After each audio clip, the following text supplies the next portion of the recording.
วกเจ้าบ่ฮ้อนเบิดนี่เหงื่อออกนี่ ฮ้อน ถึงเวลาเกิดภัยสงครามหรือว่าเพื่อนร่วมโลกเฮาตกทุกข์ได้ยากลำบากพวกเฮาอยู่เขตใดเขตประเทศไทยมันบ่เฮาก็มีอิหยังก็จังบริจาคมาช่วยเหลือซึ่งกันและกันสำหรับแต่คำว่าพระแท้ๆนี่สิบ่มีลำเอียงสิบ่มีเขมรสิบ่มีไทยแต่ว่าเฮาอยู่ในเขตคำว่าไทยเฮาก็เลยต้องซอยเหลือกันนั่นแหละเป็นที่น่าสงสารทั้งเบิดละสัตว์โลกเพราะความบ่รู้และความมีกรรมต่อกันจึงได้มาต่อสู้กันนั่นแหละเขาบ่ทันได้เห็นภัยในวัฏสงสารก็เลยต้องเป็นแบบนั้นแหละส่วนผู้เห็นภัยในวัฏสงสารผู้เข้าใจเรื่องกรรมคือการกระทำอันเกิดจากจิตเจตนาแต่จังเว้าออกมาทางปากหรือจังเฮ็ดออกมาทางกายพอเขาว่าท่านได้เห็นภัยในวัฏสงสารก็เลยเป็นแบบนั้นแล้วก็เริ่มรับบริจาคสำหรับผู้ที่ซอยท่านเรียกว่าภัยสงครามผู้ใดมีหยังสิบริจาคเข้ามากับบริจาคเข้ามาให้ได้2 ต่อในนามของสังฆทานบริจาคต่อหมู่สงฆ์คำว่าสังฆทานเนี่ยเป็นทานอันสูงสุดแล้วล่ะนั่นแหละแล้วเขาจังสิจัดแยกออกไปอีกต่อหนึ่งให้ทุกคนได้มีโอกาส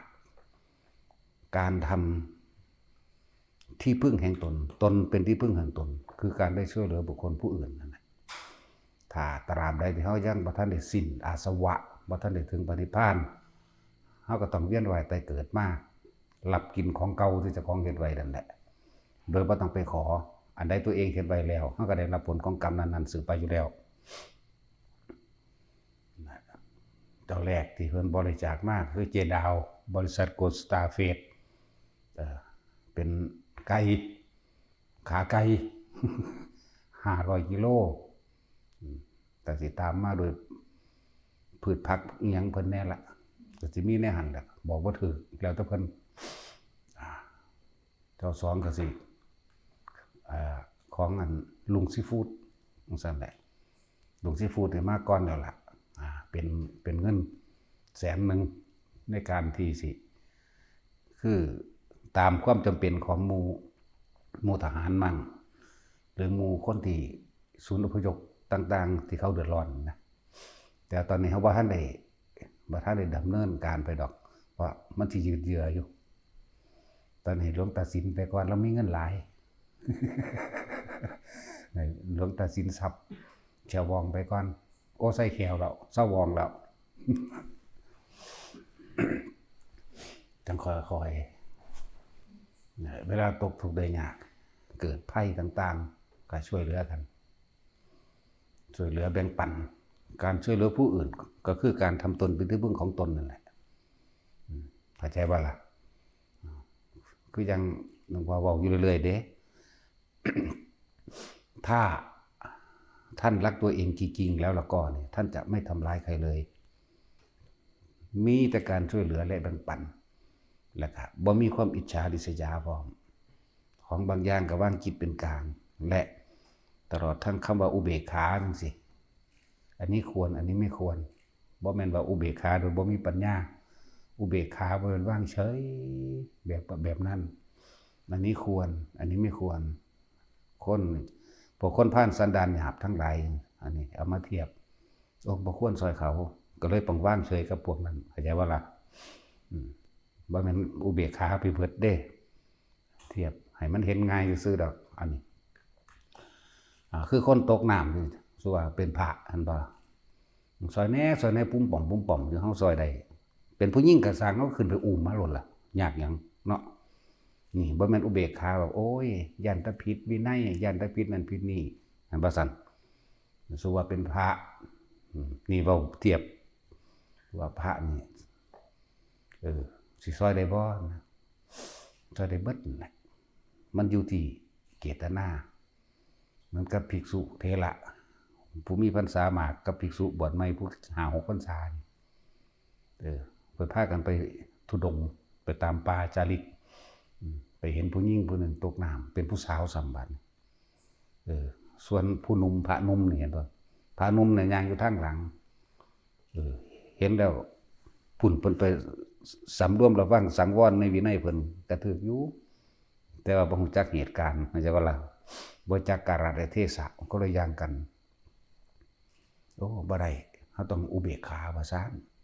ส่วนพระเถระผู้เฒ่าโดดตูมลงไปอุ้มขึ้นมาเอาเขามาวางไว้ฟังแล้วปลอดภัยแล้วก็ย่างหนีเสยแล้วเราก็ลืมแล้วเด้เข้าใจบ่ล่ะแต่ว่าพระผู้7 พรรษานี่ค่อยเฝ้าจับผิดค่อยแต่ว่าตัวเองสิเป็นอาบัตินำผู้นั้นใช่ปะโอ้อาบัติสังฆาทิเศษไปแตะต้องกายหญิงเฮ็ดให้เฮาเศร้าหมองไปนำว่ะมันธรรมดาเลยเพิ่นว่า1 มื้อ 2 มื้อเว้าคิดแต่เรื่องเดียวบ่ปากบ่เว้าคือเก่ามื้อที่3ก็มื้อที่4นี่เว้ามันอัดอั้นตันใจท่านเป็นผู้บวชมานานท่านยังบ่ได้รู้อันควรหรือบ่ควรท่านไปจับต้องกายหญิงท่านบ่รู้ว่าท่านเป็นอาบัติการแสดงอาบัติของสังฆาทิเศษนี่ต้องอาศัยสงฆ์20 รูปท่านบ่รู้ฮะเพิ่นว่าพระเถระนี่ฮะผมลืมแล้วเด้ผมวางไว้แต่มื้อนั้นแล้วแต่ว่าท่านยังบ่วางเลยแต่ยังแบกมาจนเท่ามื้อนี้บ่นั่นเห็นบ่ล่ะมันคนละเจตนากันทุกอย่างอยู่เจตนาเด้เดี๋ยวมาฆ่าตัวอุเบกขาสิมาฆ่าตั้งแต่ผิดมองหันมองนี้บ่แม่นบ่ล่ะปานนั้นว่าพระต้องมีเมตตามันขัดแย้งกันบ่ล่ะการช่วยเหลือบุคคลผู้อื่นตัวเมตตาก็ได้มันบ่ซั่นนั่นแล้วสิมาฆ่าอันนี้นะโอ้ยแต่บักงามๆกูเอาแม่งเลยโลดแล้วกูนี่เนาะตัดสินเฮาตะกี้ลายเนี่ยเอาขึ้นมาไว้ฟังซื่อครับงามๆเอาเลยบ่ใส่เขาซื่อๆดอกบ่ซื่อๆแล้วถ้ามันงามอีหลีพอเดือนจะเอาก็เอาแม่โลดแล้วถ้าขี้โพโอนโหดอยู่ก็ว่าเอาแล้ว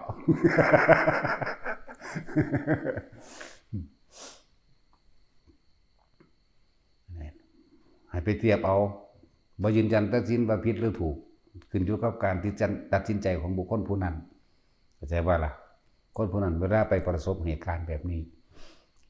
ก็เอามาเปรียบเทียบเอาตัวเนาะให้นัยยะไหม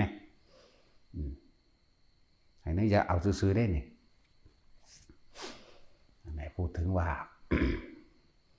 คนที่เคร่งในพระวินัยยังสั่นก็มีอยู่ก็ถือว่าดีแต่ว่าบ่รู้จักว่าอันใดควรอันใดบ่ควรต่างหากล่ะบ่จักคำว่าเจตนากับบ่เจตนาตัวใดเป็นกรรมกันแน่เห็นว่าซั่นจิตเจตนา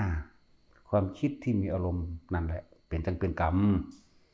ความคิดที่เจาะจงแล้วก็มีอารมณ์พร้อมจึงเรียกว่ากรรมได้เกิดขึ้นแล้วเพราะว่ามีอารมณ์คือคิดเอาง่ายๆนี่เฮาบ่ได้ไปตีเขาดอกแต่ว่าอาทิตย์ที่แล้ว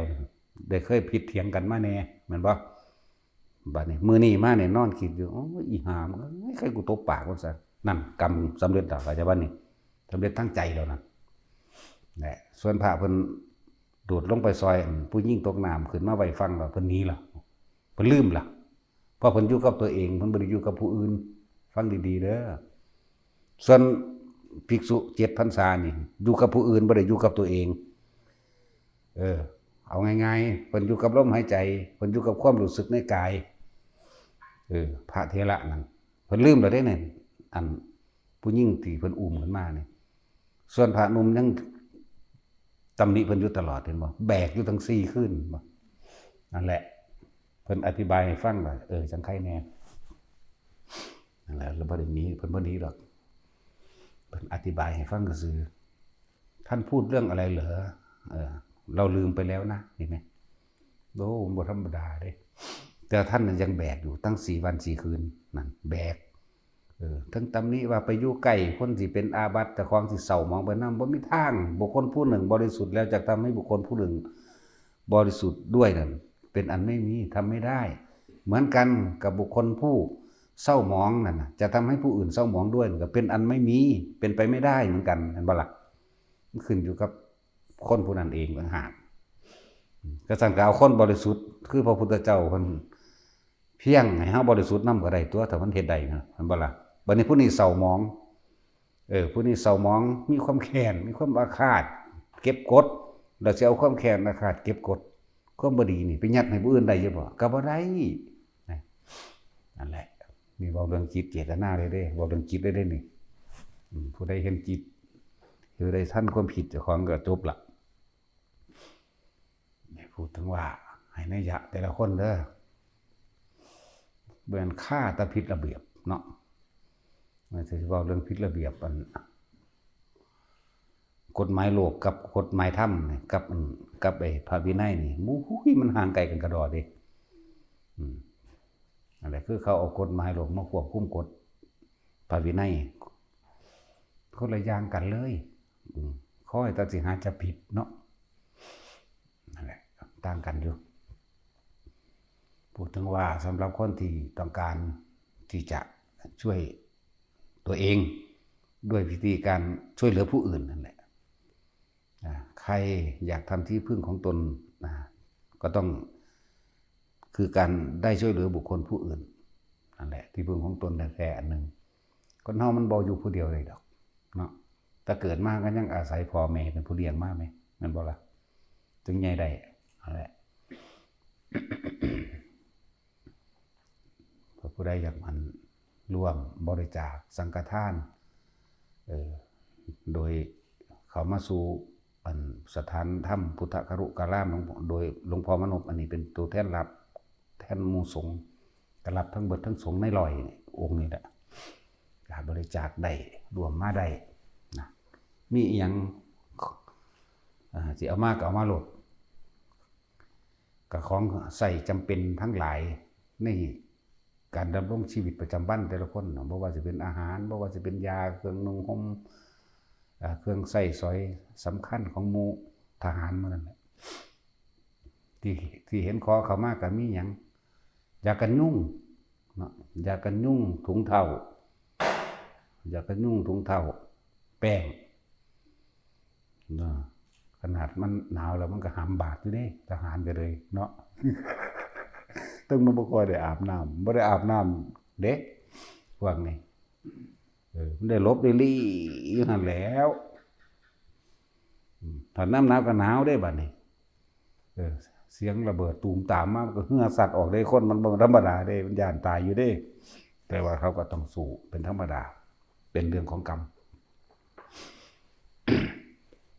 นั่นแหละเรื่องของกรรมผู้อยากร่วมบริจาคผ่านสำนักสงฆ์นี่กับรวมบริจาคมากว่าจะเป็นอาหารยารักษาโรคเครื่องที่อยู่อาศัยและเครื่องอำนวยความสะดวกสบายหลายอย่างเครื่องป้องกัน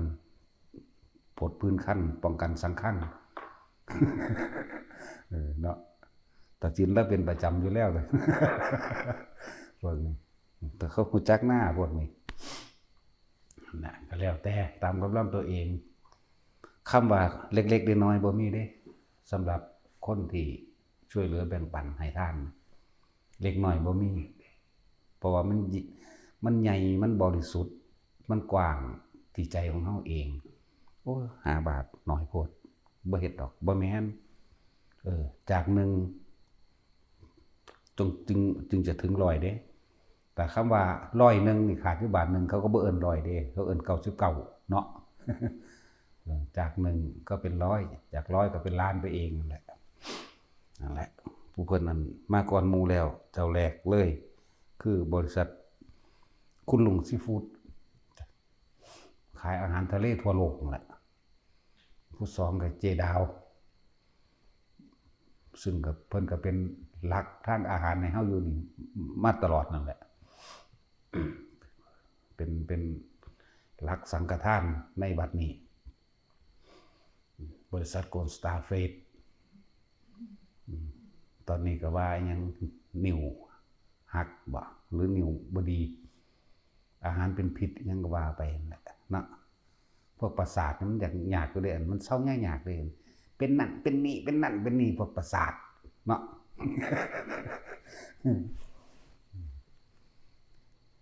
บ่คิดถึงมันก็บ่เป็นเหมือนตัวอีหยังก็เลยเนาะ แต่ว่าเหตุผลหลายบอกกับพวกประสาทนี่พวกนั่นแหละโอ้ดาวเถ่าแก่บริษัทใหญ่ๆมาเลยเนาะเถ่าแก่ประสาท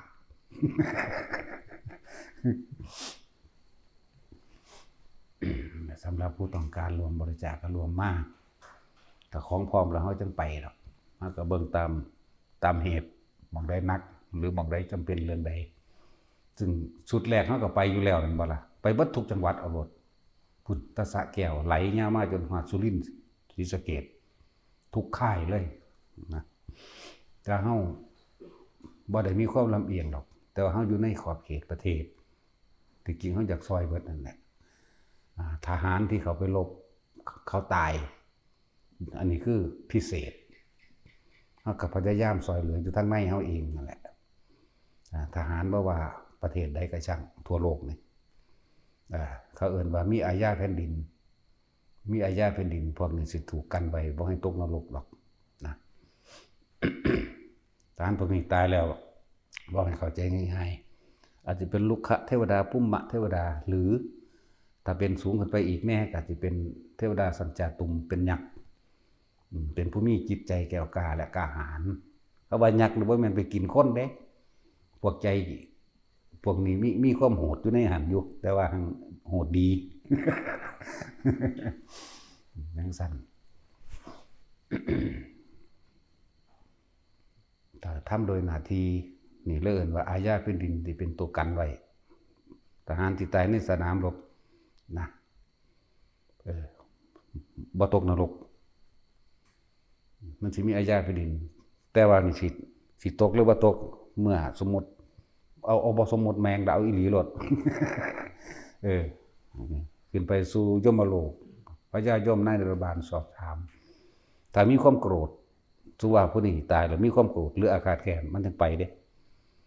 แต่ว่าพวกนี้บ่มีความโกรธทำโดยหน้าที่เขาก็จะถามความดีอันอื่นประกอบปุ๊บเป็นตาให้ไปสวรรค์สนั่นก็ไปเด้แต่ว่ายังห่วงประเทศอยู่บอกว่าเป็นลุกขะเทวดาภูมิมะเทวดาเขาว่าง่ายๆคือผัสสยามเทวทิราชจังซี่นะเข้าใจบ่ล่ะนั่นแหละบอกง่ายๆพวกนี้ยังห่วงประเทศยังห่วงพ่อแม่ลูกเมียจังซี่นะยังห่วงนั่นห่วงนี้ก็มาเป็นพวกนี้แหละแต่ส่วนมากจะไปจาตุมนั่นแหละจะมีฤทธิ์มีเดชหลายเติบอยู่แต่ว่าปกปักรักษาเนี่ยจริงๆเขาก็แพ้ให้เบิดนั่นแหละซอยเบิดเนี่ยว่าเรื่องลึกลับภายในเนี่ยเพราะว่าสิทหารทุกทั่วโลกคือเขาได้เสียสละปกป้องผู้อื่นเป็นปรมัตถทานอย่างหนึ่งเลยบ่แม่นธรรมดาเด้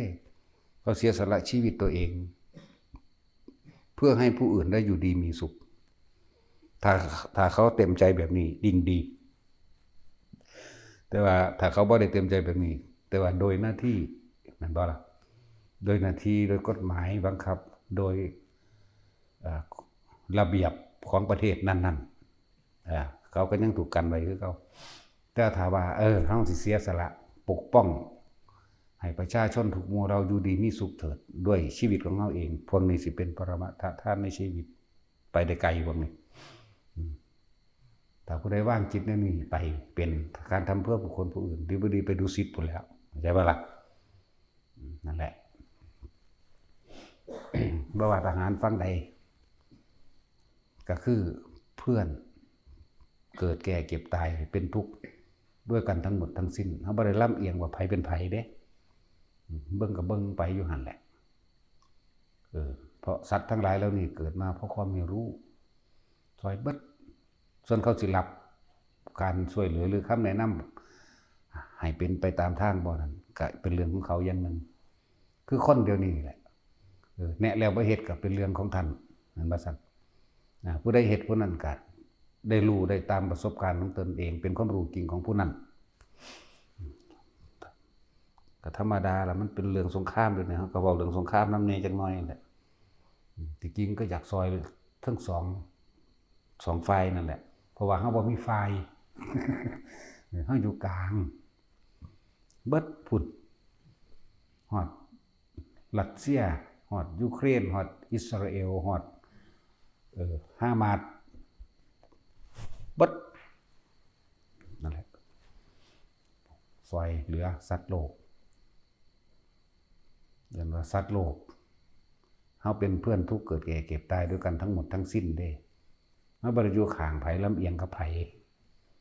นี่สำหรับเรื่องลึกลับแน่เป็นแบบนั้น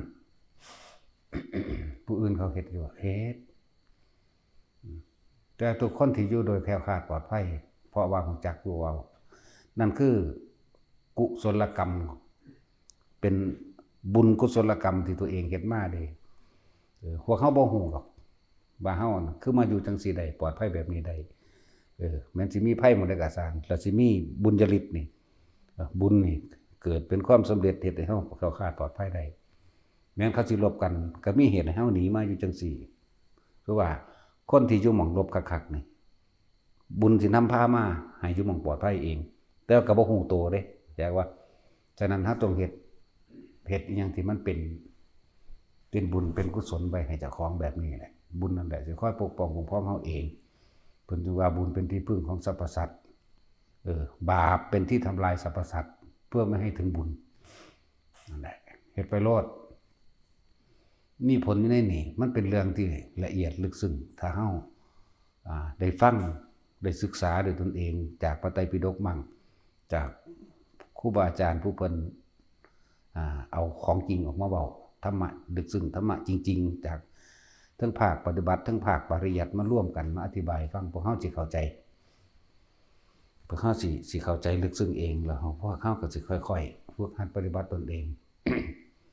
เหมือนกับคำว่าของพ่อบอกว่าตนเป็นที่พึ่งของตนคือการได้ช่วยเหลือบุคคลผู้อื่นให้พ้นจากทุกข์นั่นแหละคือการทำตนเป็นที่พึ่งของตนแต่เฮาแปลเข้ามาแล้วมันสิลึกซึ้งเด้ถ้าท่านรักตัวเองจริงๆแล้วก็ท่านจะไม่ทำร้ายใครเลยจังซี่แม่นบ่ล่ะพอผลของการไปทำลายเบียดเบียนผู้อื่นตัวเองต้องกังวลอยู่แล้วแม่นบ่เฮาไปรักของเขามันแม่นสิได้มาตัวเองก็กังวลย่านเขารู้คือเก่านั่นแหละคือการทำร้ายตัวเองเราไปทำลายเฮาไปฆ่าคนเฮาไปตีคนไว้มองหันมองนี้ไว้บัดนี้บ่กล้าไปมองหันได้บ่ย่านเขาจับได้ย่านเขารู้แน่ก็เลยบอกว่าการทำร้ายผู้อื่นนั่นแหละคือการทำร้ายตัวเองการช่วยเหลือผู้อื่นก็คือการช่วยเหลือตัวเองนั่นบ่ซั่นส่วนตัวการนินทาผู้อื่นก็คือการเอาพุ่มความชั่วร้ายในตัวของเองออกประจานเด้อยากว่าคนที่นินทาบุคคลผู้อื่นนั่นแหละเพราะสิ่งที่เขามีสิ่งที่เขาเป็นเขากำลังเอาออกไปเผยแผ่ผู้อื่นฟังแต่เฮาอันพิจารณาโดยดีๆโดยแยบคายนี่เด้อผู้ใดเป็นแนวใดก็สิคิดว่าผู้อื่นเป็นแนวนั้นเว้าด้วยอารมณ์เด้เห็นบ่เบ้หน้าเบ้ตายุ่มปากงิ้งแขวหยักคิ้วหยักไหล่แสดงอาการฟึดๆฟัดๆนั่นแหละคือคนผู้นั้นเป็นเองเด้คนผู้กำลังเว้าพื้นคนนินทาผู้อื่นเลยเอาสิ่งตัวเองเป็นดิ้นออกมาเว้าอยากบ่จังซั่นแหละนั่นแหละการนินทาผู้อื่นก็คือการเอาสิ่งที่ตัวเองเป็นนั่นแหละออกมาคุยเนี่ยฟังให้มันดีเอาไปพิจารณาให้มันแยบคายเด้แต่ว่าเจ้าของบ่รู้ตัวเด้โอ้ยมันคือหยังนี่เนาะแนวบ่เคยเห็นแนวบ่เคยหูยินก็สร้างกูสิยกตัวอย่างเหตุผลมาอ้างได้เบิดเป็นเรื่องต่างประเทศบ่เคยเห็นจักเทื่อก็สร้างก็ประสามารถมายกอ้างว่าคนผู้นั้นเป็นแบบนั้นเป็นด้วยอารมณ์เลยถึงจิตถึงใจขนาดถึงอารมณ์ขนาดนั่นแหละตอนนั้นเขากำลังประจานตัวเองเด้เดี๋ยวใครมีสิ่งใดใครเก็บสิ่งใดเอาไว้เขาก็จะแสดงสิ่งนั้นออกมาเข้าใจป่ะล่ะแล้วสิแสดงออกมานั่นแหละภูมิจิตภูมิธรรมภูมิรู้หรืออารมณ์ของเขาก็เป็นแบบนั้นเขาสะสมโดยสัญญาของเขาสะสมโดยอารมณ์ของเขาเวทนาของเขาวิญญาณของเขาเห็นบ่เวทนาสัญญาสังขารวิญญาณที่เขาสะสมเอาไว้นี่เต็มอยู่นี่จิตแปลจิตมันก็รู้มันก็สั่งสมของมันอยู่แล้วเวลาแสดงออกมาเปียงออกมาโอ้ยธรรมดาบ่พวกเฮาเคยเป็นบ่ล้านเปอร์เซ็นต์แต่ว่าบ่รู้ตัวเวลาเฮาเว้าพื้นคนแหมเขาเป็นจังซั่นจังซี่ยกตัวอย่างเหตุผลต่างๆมาอ้างคือหยังไงเด้อยากให้คนเชื่อเจ้าของ แล้วก็เพื่อสิทำลายผู้นั้นเข้าใจบ่ล่ะนั่นแหละแต่เฮาบ่คาดคิดได้ว่าเฮากำลังทำลายตัวเองหรือเวลาใดก็ช่างเนี่ยที่เราโกรธเกลียดหวังทำลายบุคคลผู้อื่นให้ผลเสียหายชีวิตและทรัพย์สินเวลานั้นเรากำลังทำร้ายตัวเองอย่างคาดไม่ถึงมันเป็นการสั่งสมอารมณ์บดีอกุศลเข้าเต็มที่เลยเนี่ยบดีนั่นแหละอกุศลก็เลยแล้วบ่สูญหายได้สิบอกให้เหมือนกันกับเฮาเอากระบอกไม้ไผ่มาตัดแล้วหยอดเงินลงมันก็อยู่ทั้งไตอยู่แล้วหยอดอันนึงทับนั่นว่ามันก็ค่าอยู่ในหันคือเก่าเด้จังซั่นแหละเพราะว่ากรรมมันสำเร็จที่จิตใจแล้วอารมณ์แล้วจิตเจตนานั่นแหละชื่อว่าตัวกรรมการคิดนี่จะต้องปรุงแต่งมโนภาพนึกพร้อมเด้ปรุงแต่งเนาะมโนภาพนึกไปเกิดวิญญาณรับรู้ความรู้สึกที่บ่พอใจก็เลยเอาความบ่พอใจเจ้าของได้ออกเข้าใจบ่ล่ะแต่อาศัยเหตุของความบ่พอใจกับผู้นั้นอีนั่นบักนั่นเรื่องนั้นนั่นแหละกรรมจึงสำเร็จคือเฮาอัดดินลงไปในกระบอกไม้ไผ่แหละลงไปแล้วก็อัดแน่นไว้บ่สูญหายไปไหนเด้นั่นแหละดูซุปเตอร์บ่เวลาเฮาเว้าพื้นคนเนาะมันอารมณ์มันอย่างนี้เด้ถึงพริกถึงขิงเนาะเพราะว่ามันแสดงออกมาจากตัวเองมันตัวเองเป็นเองด้วยตอนนั้นนี่ส่วนผู้ถือเว้าถึงนี่เสยกินก๋วยเตี๋ยวฟังเพลงจังซั่นแล้วนั่นแหละ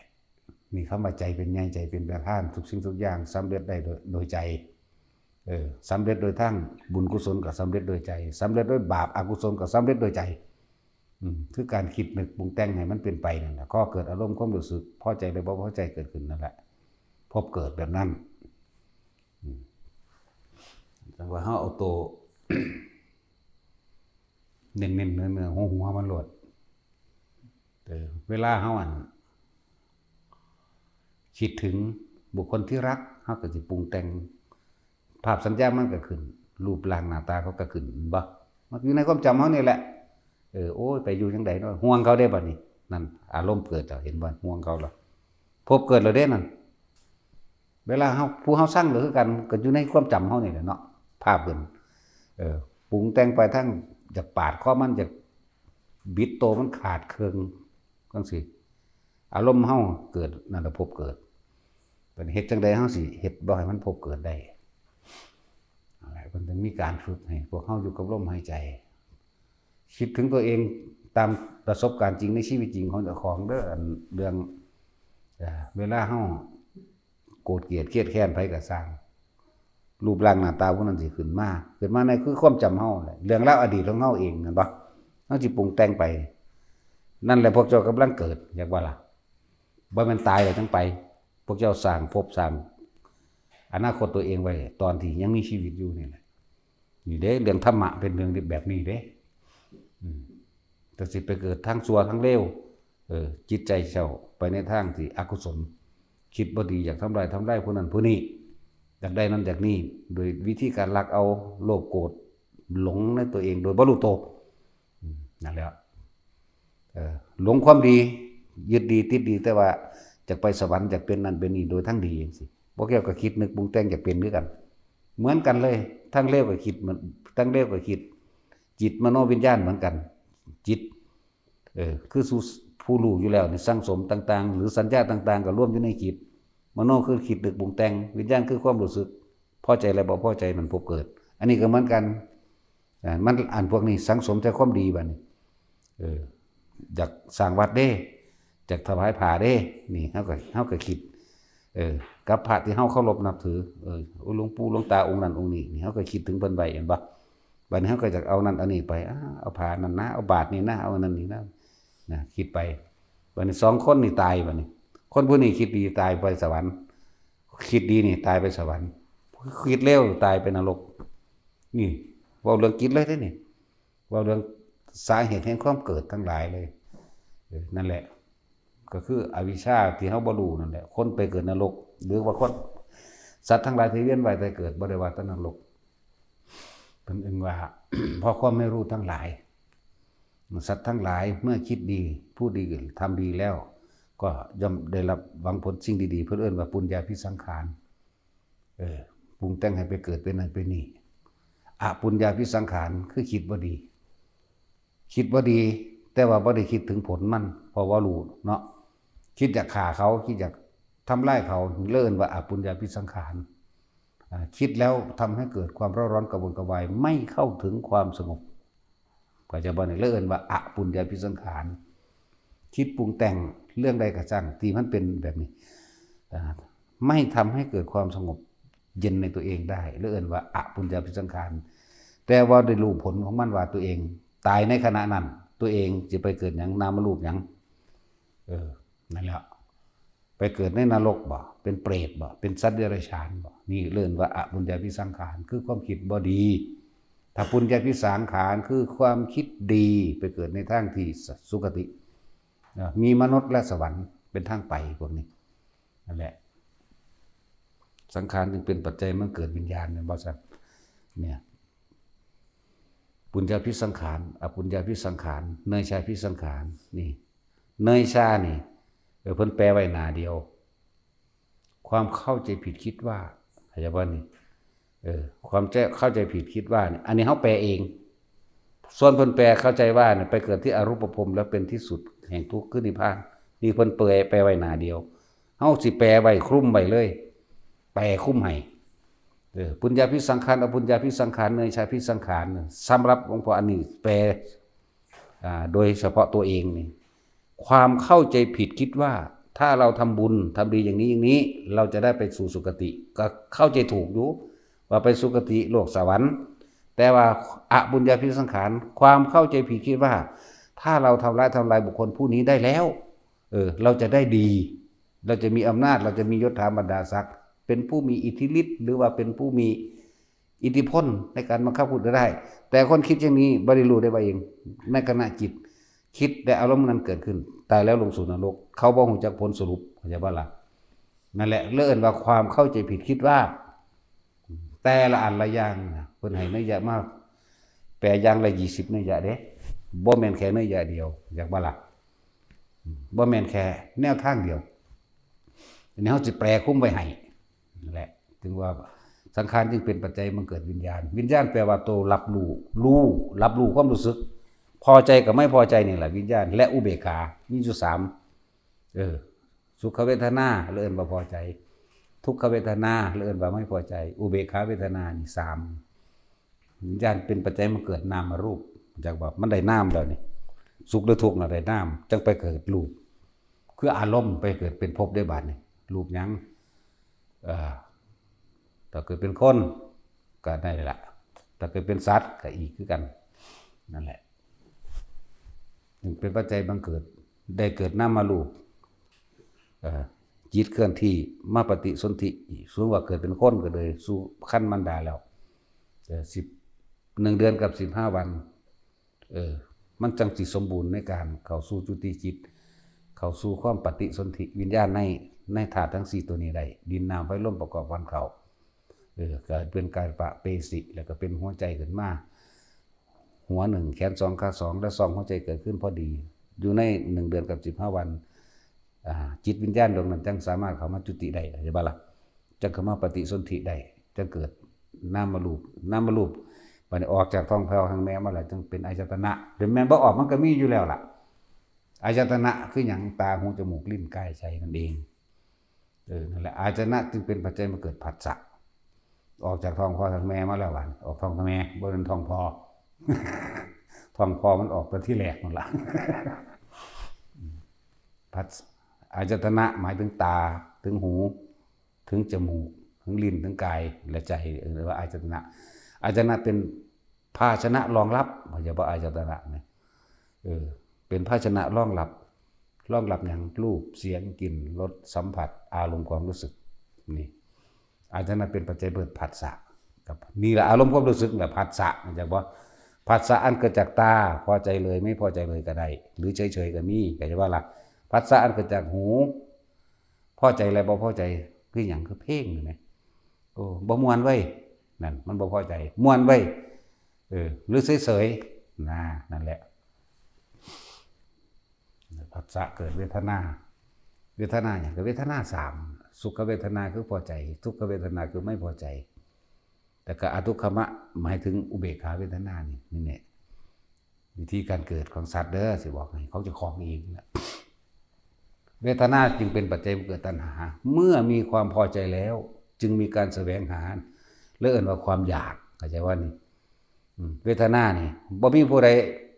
สนใจบ่มีผู้ใดอยากได้ทุกขเวทนาเรื่องอุเบกขานี่ฮอดบ่รู้โตซะโดยซ้ำไปคนบ่ค่อยส่วนมากคนบ่สิบ่ค่อยอยู่กับคำว่าอุเบกขานอกจากผู้ฝึกหัดภาวนาเท่านั้นส่วนสัตว์โลกทั้งหลายนี่บ่อยู่คำว่าอุเบกขาไปอยู่กับตัวสุขกับตัวทุกข์พอใจกับบ่พอใจอยู่แค่นี้คำว่าอุเบกขาหาบ่เห็นเลยสำหรับปุถุชนทั้งหลายนั่นบ่ล่ะเห็นปั๊บกวนตีนเทว่าโลดนั่นมันสั่งเขามันบ่พอใจจักแม่นหยังมันเป็นสูตรสำเร็จขึ้นมาโลดเห็นผู้สาวงามแน่งามเทว่ามันพอใจเห็นบ่ล่ะอันที่เห็นเฉยๆอยู่นี่บ่มีจักคนดอกส่วนมากมันปรุงแต่งไปเบิดนั่นแหละนั่นแล้วสั้นแหละเวทนา3เกิดใจมันเกิดตัณหาบัดนี้เพิ่นต้องแยกภพของตัณหากามตัณหาภวตัณหาวิภวตัณหาเด้นั่นบ่ล่ะตัณหานี่แปลว่าอยากอยู่แล้วอยากไปในทางที่พอใจในรูปในรสในกลิ่นในเสียงจึงกามตัณหาเมื่อมันมีความพอใจในรูปรสกลิ่นเสียงกามตัณหามันจึงแยกไปทางภวตัณหาหมายถึงว่าอารมณ์ความรู้สึกนี่แหละจะทำให้ไปเกิดในภพต่างๆมีกามภพรูปภพอรูปภพบ่ล่ะนั่นแล้วตัณหาคือความอยากตัณหา3กามตัณหาภวตัณหาวิภวตัณหากามตัณหาคือความพอใจในรูปในรสในกลิ่นในเสียงภวตัณหาจะเป็นภพบัดนี้อารมณ์สิเป็นตัวแยกเด้เนื่องจากว่าล่ะภพนี่สิเป็นการภพรูปภพหรืออรูปภพหมายถึงว่านี่อารมณ์จิตนั่นแหละวิภวตัณหาคือความบ่พอใจอย่างพอคือจังเฮาได้มีดมากคือกันเอามีดแต่ว่ามีดที่เฮาพอใจเนี่ยเป็นมีดแหลมบ่แม่นมีดอิโต้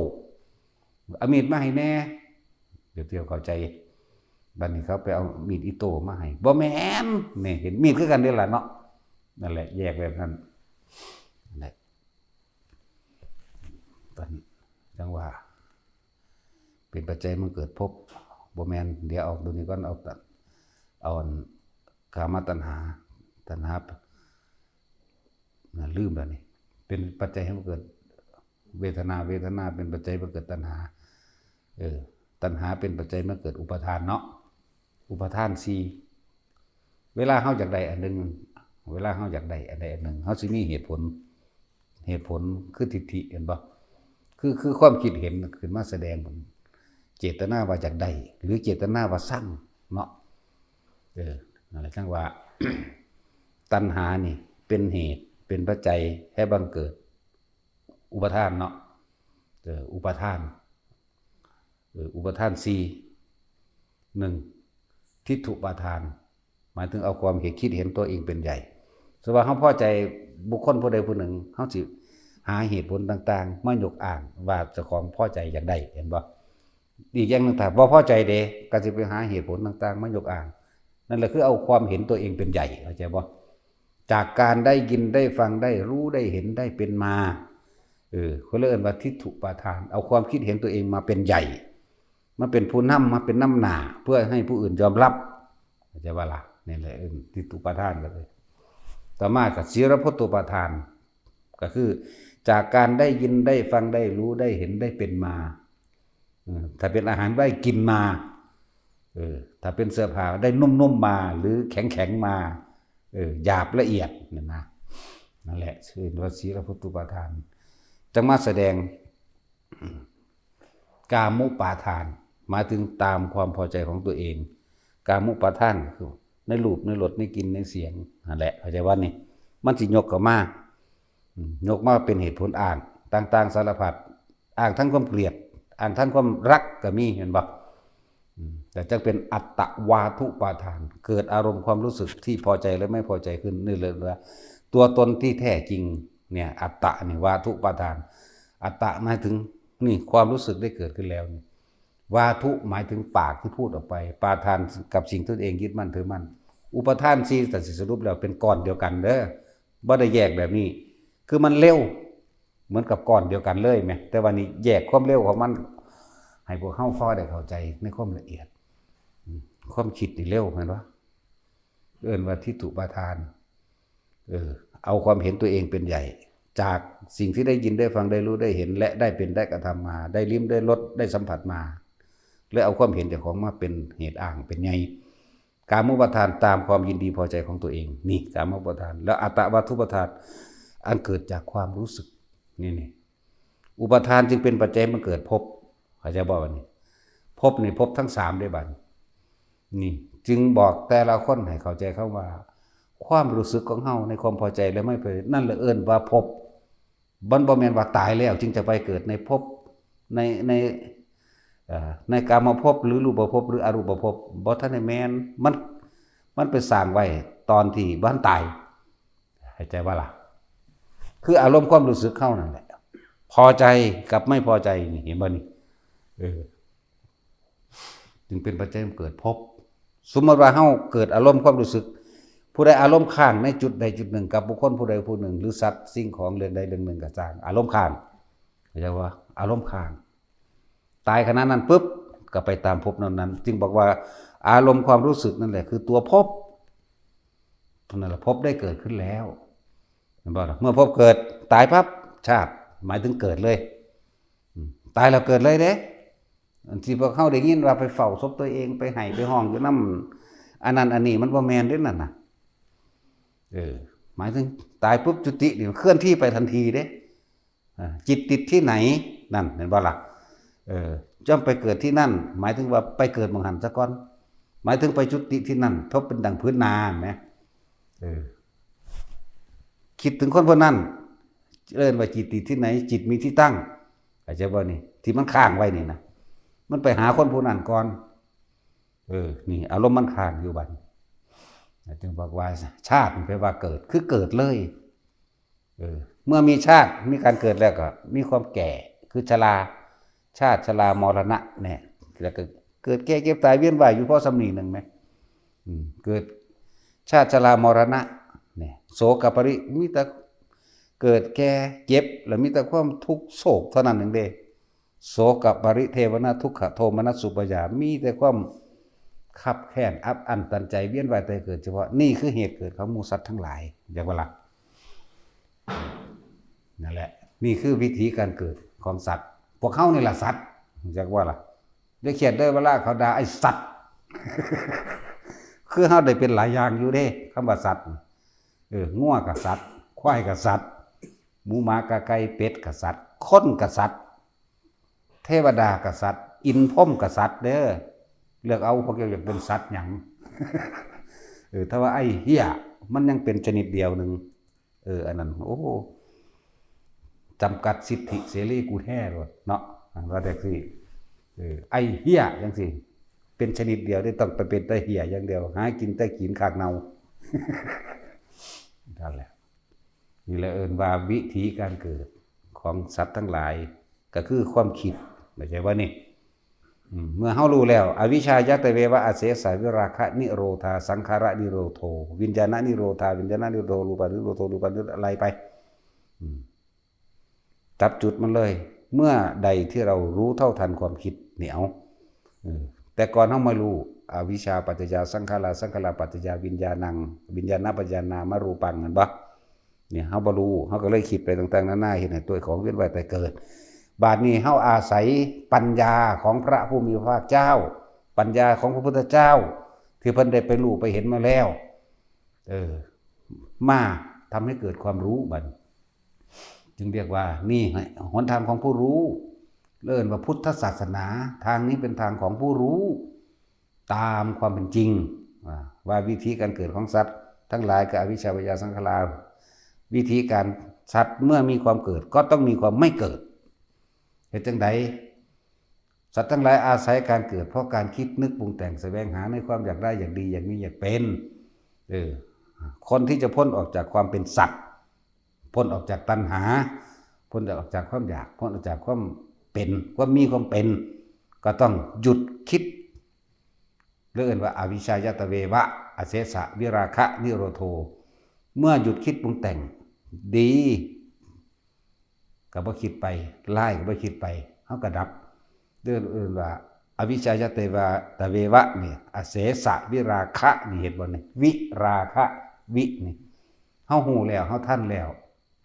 ในโทษของราคะทั้งหลายจึงเรียกว่าวิปัสสนานั่นแหละคำว่าวิราคะนี่จักว่า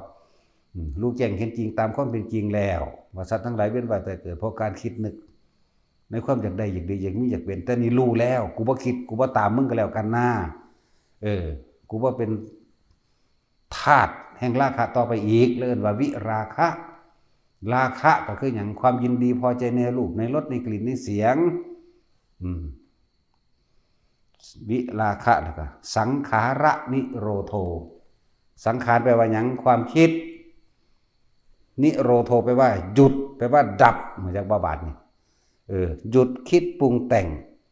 ในสิ่งทั้งหลายทั้งปวงที่ตาเห็นรูปหูได้ยินจมูกได้กลิ่นเห็นบ่ล่ะวิราคะบ่ล่ะนั่นแหละตาหูจมูกลิ้นกายใจรูปรสกลิ่นเสียงถ้าเฮาไม่คิดปรุงแต่งในสิ่งที่รู้ที่เห็นที่ได้ยินได้ฟังมาที่ได้ดมกลิ่นมามื้อนี้แหละจากว่าล่ะมันก็เกิดบ่ได้เด้อล่ะ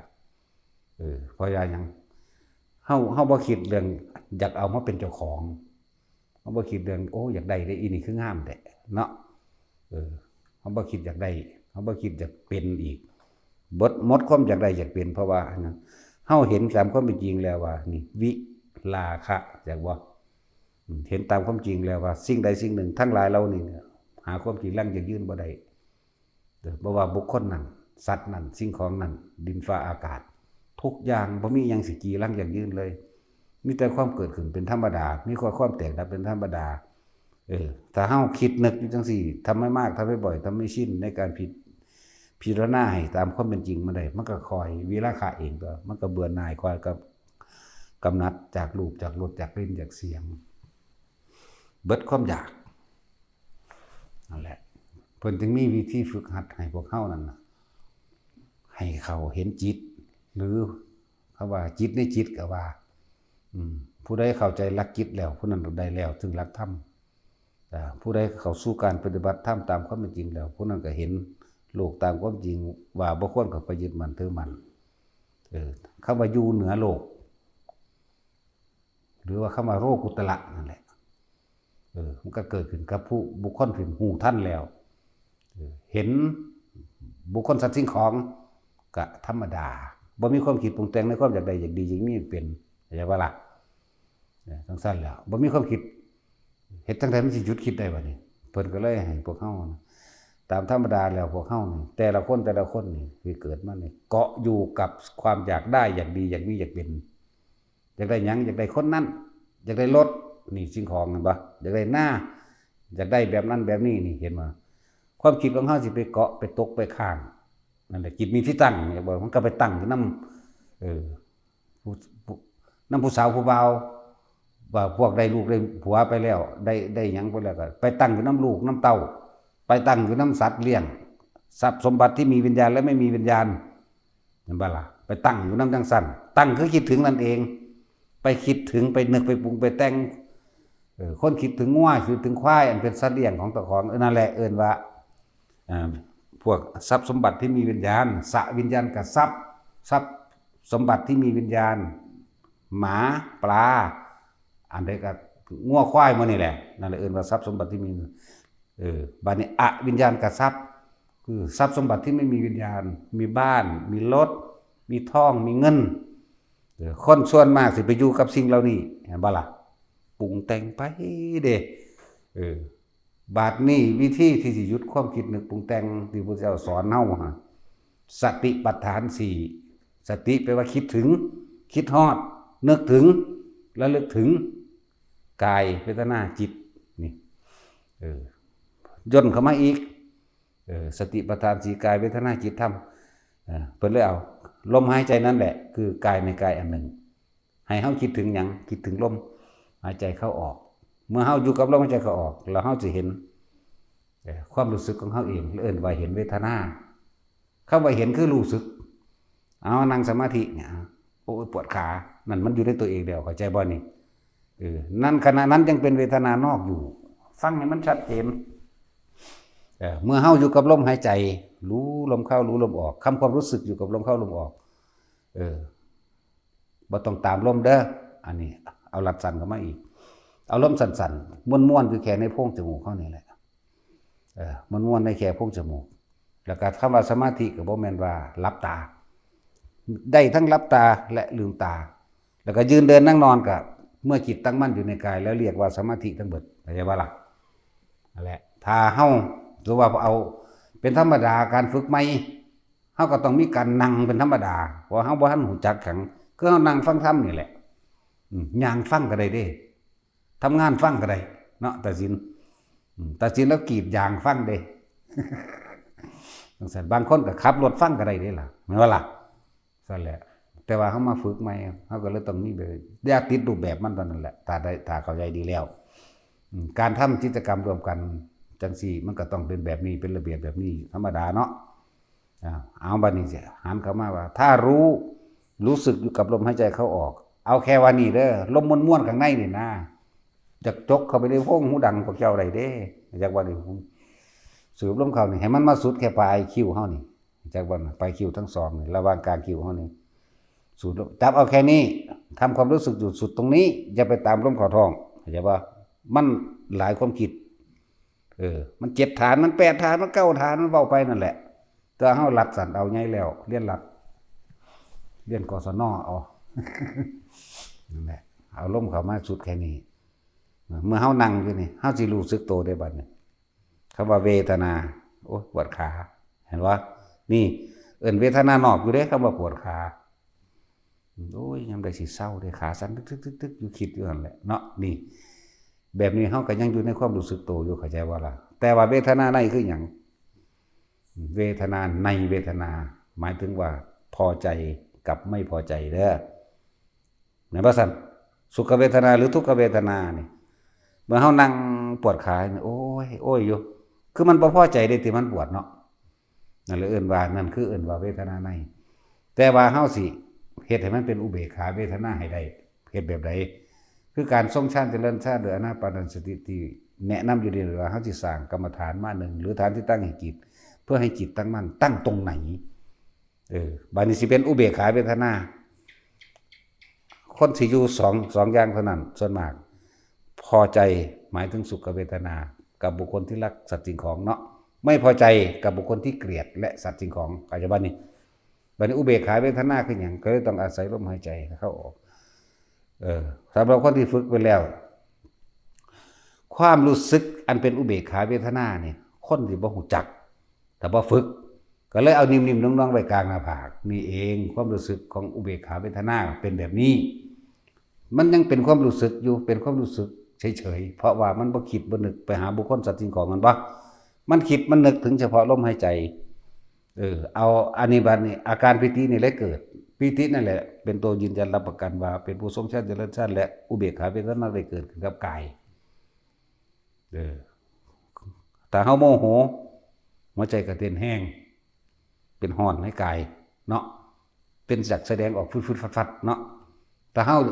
โมโหนี่คือทุกขเวทนาแม่นบ่สุขเวทนายิ้มแย้มแจ่มใสอยากเว้าเรื่องนั้นลื่นเรื่องบันเทิงในกิเลสแต่ของนั่นแหละเข้าใจบ่ล่ะแต่อุเบกขาเวทนาพวกเจ้ามีความรู้สึกจังใดถามตัวเองนี่แหละหลวงพ่อจังพยายามที่จะสอนให้คนมาอยู่กับความรู้สึกตัวเองเลิ่นว่าเวทนาในเวทนาก็คืออุเบกขาเวทนาเพราะจิตไม่คิดไม่นึกถึงบุคคลสัตว์สิ่งของความรู้สึกที่พอใจและพอใจจึงเกิดขึ้นไม่ได้มันจึงเป็นอุเบกขาเวทนาจึงเอามาไว้นี่บัดนี้เมื่อทุกคนฝึกแบบนี้เป็นแล้วยืนก็เป็นนั่งก็เป็นเดินก็เป็นนอนก็เป็นยืนเดินนั่งนอนจนชินชำนาญแล้วเดี๋ยวต่อไปมันสิเป็นปีติสุขเอกคตาเป็นชั้นที่2เป็นเอาเองฟังไปดีๆเด้อเป็นเอาเองเพราะว่าหยังเมื่อความคิดไม่แล่นไปไม่วิ่งไปไม่มีที่ตั้งว่าไปคิดถึงบุคคลสัตว์สิ่งของ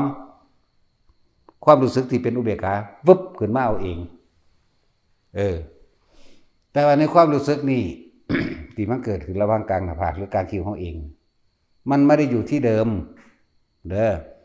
บางครั้งก็เคลื่อนขึ้นบนหัวก็ให้เข้าใจว่านั่นคืออุเบกขาเวทนาเหมือนเดิมนั่นคืออาการปิติว่าเฮายังอยู่ในฌานที่2เข้าใจว่านี่ปิติยังน่วงบนหัวบางคนก็เป็นหมุนบางคนเป็นบอนบางคนก็เป็นขึ้นลมหัวกุดบางคนก็เย็นซับซ่านลงกลางสมองบางที่มันก็เคลื่อนลงมาเกิดระหว่างทำกลางหน้าอกเลยนิ่มน่วงเตะผากยังไงนิ่มน่วงบนหัวยังไงหน้าอกก็อย่างนั้นเข้าใจบ่ล่ะแต่ว่าบางคนก็เป็นนิ่มๆน่วงๆเย็นๆน่ะนะอันนึงแล้วแต่ศัพท์ไปมันสิใส่ได้อันเดียวกันนั่นแหละนั่นแหละแล้วแต่ศัพท์วิธีสื่อสารของความรู้สึกนี่มันเป็นอยังที่ยากเติบอยู่ได้เนาะบางคนก็ยังว่าเป็นบอนเอาบอนกับบอนเป็นขึ้นสิปลาดุกบอนบุอีขึ้นว่านี่อยู่นี่เพิ่นว่าบางคนก็ว่าเป็นต้นเอาต้นกับต้นมันต้นมันนี่ บางคนก็ว่าเป็นตึงๆนั่นแหละให้อยู่ในความรู้สึกนี่แหละในความรู้สึกนี่เป็นความรู้สึกที่เป็นอุเบกขาสำคัญนะความรู้สึกที่เป็นอุเบกขาเนี่ยมันยังไม่รักมันยังไม่เกลียดเด้จากโบราณตัวนี้จะเป็นดุจดังว่านายประตูทวารหรือยามตัวนี้สิเป็นตัวสติเฝ้าจับความคิดเอิ้นว่าจิตในจิตแต่เขาอยู่ในตรงนี้ได้แล้วนี่จุหัวกระซางอยู่นี่ก็ตามถ้าความคิดไปปุ๊บตัวนี้สิหายเข้าใจปะเข้าไปคิดหาผู้นั้นผู้นี้นะไปสั่งเขาไปหักเขานั่นนะความรู้สึกนี่หายแล้วบ่เป็นกลางแล้วเป็นบ่บันบ่เป็นอุเบกขาแล้วบ่เป็นกลางแล้วปุ่นมันไปยินดีพอใจกับบุคคลที่พอใจสัตว์นั้นสิ่งของนั้นถ้าไปหาคนบ่พอใจมันคิดความรู้สึกได้ออกทันทีนี่ก็เลยว่ามันเป็นดุจว่านายประตูทวารเป็นดุจดังย่ามเฝ้าจะจับผิดความคิดเฮาที่เกิดจากตาจากหูจากจมูกจากลิ้นจากกายของเฮาเองอาจจะว่านี่อันเกิดจากรูปจากรสจากกลิ่นจากเสียงที่เฮากระทบสัมผัสนั่นน่ะแต่เฮาเฝ้าดึงปึ๊บขึ้นมาจมูกเหมือนเดิมนั่นแหละจึงบอกว่าเขาสิหยุดความคิดหยุดเดี๋ยวใดเอาลมหายใจนั่นแหละเป็นตัวหยุดเฝ้าคิดถึงลมหายใจตัวซ้ำมันบ่ได้คิดไปหาผู้อื่นไกลเห็นบ่ล่ะทำให้บ่อยทำให้มากทำให้ชินเดี๋ยวมันก็รู้เองดอกทำให้เป็นดุจดังญาณนั่นน่ะญาณะแปลว่ารู้บัดมันสิรู้ท่านความคิดเจ้าของเองรู้ท่านเขาตัวมันก็จะเห็นลึกเข้าไปยิ่งกว่านั้นสังขารุปเปกายานเข้าไปเห็นความคิดปรุงแต่งแต่เราไม่ได้มีอารมณ์ไปกับสิ่งที่มันคิดความคิดคือความคิดคือแยกแยะต่างหากได้บัดนี้แต่ว่าล่ะฝึกไปซะก่อนเว้ามันสุดอยู่นี่เว้าได้เบิดนั่นแหละแต่ผู้เฮ็ดถึงที่มันสิงงแต่เฮาเว้าแล้วเพิ่นสิไปจับเอาแต่ยอดมาพุ่นเนาะพวกมาฝึกใหม่ก็ไปฝึกให้จับเอาอุณาโลมให้มันถนัดซะก่อนย่างก็เป็นขับรถก็เป็นทำงานก็เป็นนั่นแหละที่มันเป็นเพราะว่ามันบ่คิดเข้าใจว่ามันเป็นน่วงเป็นนิ่มๆบนหัวบนเนื้อผากยังก็แล้วแต่บางคนที่ว่าเป็นบอนบางคนว่าเป็นต้นบางครั้งปิติอื่นก็แทรกซ้อนเข้ามามีการขนลุกขนขี้ลุกขึ้นมาซ้อนก็มีบ่ต้องคิดหยังอยู่นี่อย่างเดียวก็ให้รู้แล้วนี่บอกแล้วนี่บอกคำตอบให้แล้วว่านี่คือปิติซ้อนขุตกาปิติขนพองสยองก้าวเข้าใจว่าล่ะขนลุกบางที่ก็เป็นขันนิกาปิติมันบ่เคยสงบจักเทื่อมันจุกอกร้องไห้แต่ว่าบ่แม่นร้องไห้แต่สิเว้าอย่างนึงคือจังเฮานั่นทำงานมาเบิดมื้อเบิดเว้นบ่ได้เคยพักได้เคยผ่อนมื้อนั้นได้กินน้ำเย็นๆพักผ่อนห่มเย็นๆมันเลยให้มันดีใจหลายเนาะโดยว่าขนิกาปิติพวกตื่นตันกันมาจุกเข้าไปในคอในอกเจ้าของนี่เราให้นั่นน่ะภาษาโลกต้องซื้อวางซั่นแต่ว่าถ้าบ่มีบ่มันให้เพื่อเลิ่นซะปิตินะนี่บางทีมันก็แทรกซ้อนขึ้นมาภารณาปิติแทรกซ้อนบางทีก็เป็นคือจังร่างกายเฮาโยกนี่เด้โยกอีหลีเด้บ่ว่าถ้าเป็นนั่นบ่ล่ะบางถ้าเฮาคุมบ่ให้มันโยกซ้ายโยกขวามันก็ไปจังซี่ไปหน้าไปหลังแบบนี้นิ่มๆลึกๆจังซี่แหละถ้าเฮาคุมบ่ได้ใส่ความคิดคุมใช้ความรู้สึกหยุดความรู้สึกผู้ใดเฮ็ดไปแล้วสิรู้จักเองนั่นแหละนี่ปิติซ้อนที่เว้าเรื่องปิติซ้อนซะก่อนบางที่ปิติอีกอันนึงมันสิมันซ้อนก็เป็นเหมือนดูรองว่ากายลอยขึ้นเป็นบือขึ้นเด้แต่ว่าบ่ลอยอีหลีดอกส่วนมากนะแต่ว่าลอยจริงๆก็มีเด้แต่ยังคือว่าลอยจริงก็มีผู้ลอยได้ก็มี แต่ว่าผู้อื่นบ่ถนัดว่าเว้าเรื่องเจ้าของนี่เฮาหังร้อยได้คือกันขึ้นที่แรกก็คืบนึงมั่งศอกนึงมั่งนั่นแหละเมื่อจับจุดได้แล้วก็จังปล่อยไปนั่นแหละบางที่ก็เป็นแต่ว่าคนส่วนมากสิเป็นแค่ความรู้สึกว่าตัวเองลอยขึ้นนี่แหละผมพอเป็นอย่างขึ้นเน้นให้ทุกคนทำสมาธิลืมตาบ่ให้นั่งรับตามันสงสัยมันเฮ็ดให้เฮาวอกแวกคิดแป๊บเป็นหยังวะเมื่อตาเบิ่งมาโลดสมมุติว่าเฮาทำถ้านวงนี่เฮารู้ลมหายใจก็ออกนั่งเก้าอี้โซฟาขาขึ้นห่างเซ้ยแต่ว่าลมหายใจกับอันความรู้สึกนวงเสียงเคาะแคกๆข้างหน้าตามันเห็นอยู่มันเลยบ่สงสัยเข้าใจว่าล่ะบางทีก็ขี้โกะขี้เกียมเคาะแคกๆไปใกล้เคียไปก็แล้วไปเห็นบ่ล่ะเจ้าถ้ารับตาเมื่อตาปึ้งนั่นออกล่ะเป็นความเคยชินในการคิดมากนั่นบ่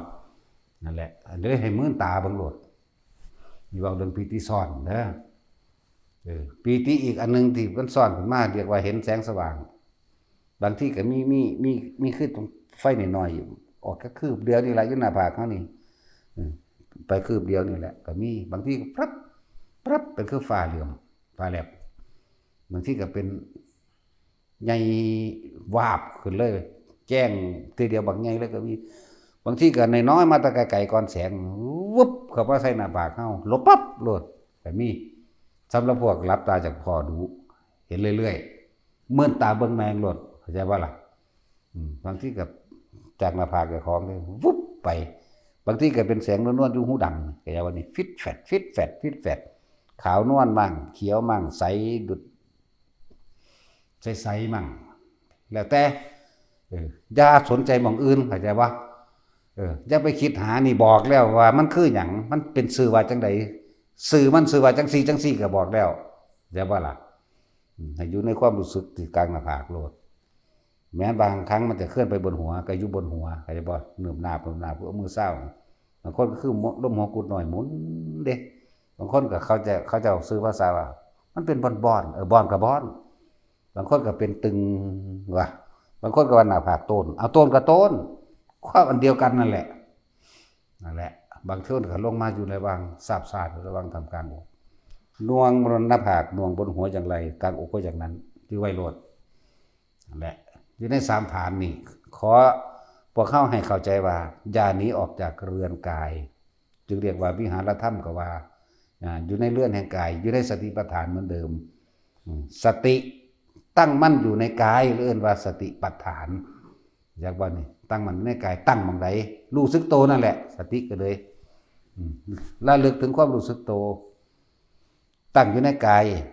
ตั้งอยู่ในเวทนาจิตในจิตก็คือสติกำกับความคิดของใดแล้วนี่เอาตัวนี้เป็นย่ามเป็นตัวสติเป็นตัวรู้สึกโตมันคิดไปแล้วตัวนี้หายเมื่อกี้กูคิดถึงผู้นั้นเว้ยดึงปั๊บขึ้นมาลมมันก็ขึ้นมาใหม่เข้าใจว่าล่ะเฮ็ดที่เขานี่แหละพวกเจ้าสิฮู้จักว่าคำว่าธรรมในธรรมคือหยังธรรมคือสิ่งทั้งหลายทั้งปวงแม่นเบิดโลกกับธรรมแปดกับแม่นบ่ว่าสุขบ่ว่าทุกข์บ่ว่า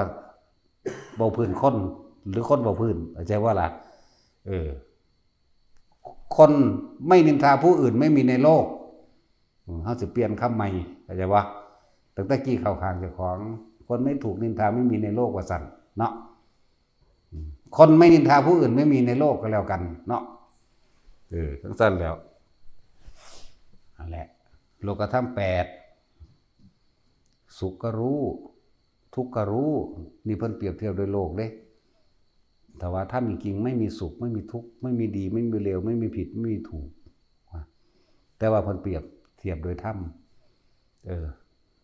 สิ่งใดๆดังใจสิ่งใดๆตามที่ตัวของปรารถนามุ่งหวัง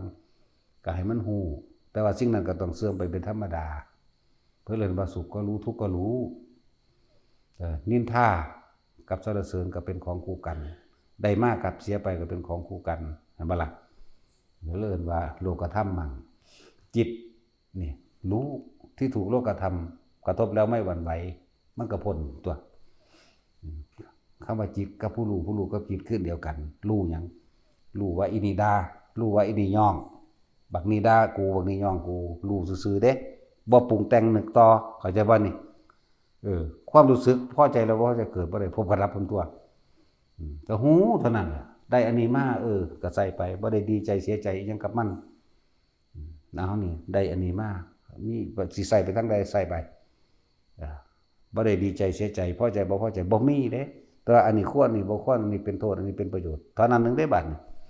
นั่นแหละทำในธรรมก็คือความพอใจและบ่พอใจในสิ่งทั้งหลายทั้งปวงของเฮาเองจากบ่นี้นั่นแหละคำว่าอารมณ์ยินดีพอใจนั่นพาพวกเฮาเกิดจากบ่นี้อาสาวะแปลอารมณ์ความรู้สึกที่คล้องอยู่คนนั้นมันก็คล้องอยู่กับความพอใจของของเองเห็นบ่